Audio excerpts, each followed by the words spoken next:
ایک بار مدینہ کے تاجدار صلی اللہ تعالی علیہ وآلہ وسلم نے شہد کی مکھی سے پوچھا تو شہد کیسے بناتی ہے؟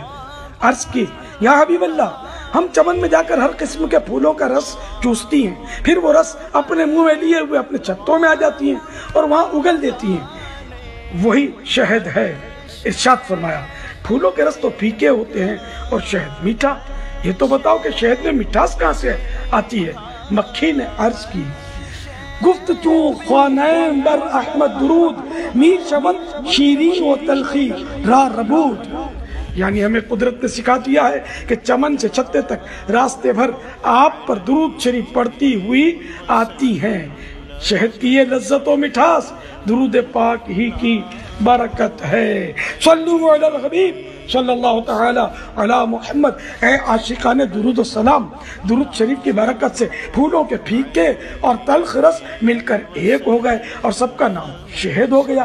ایسے ہی سرکار مدینہ صلی اللہ تعالی علیہ وآلہ وسلم کی غلامی کی برکت سے سارے عربی عجمی انسان ایک ہو گئے اور ان کا نام مسلمان ہو گیا۔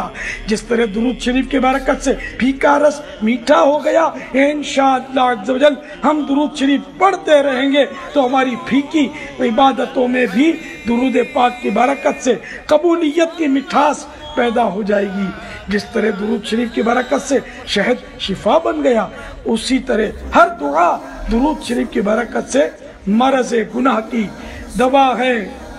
ہاں درود و سلام میرے لب پر مدام، ہر گھڑی دم بدم تاجدار حرم۔ صلو علی الحبیب صلی اللہ تعالی علی محمد۔ مدنی چینل دیکھتے رہیے۔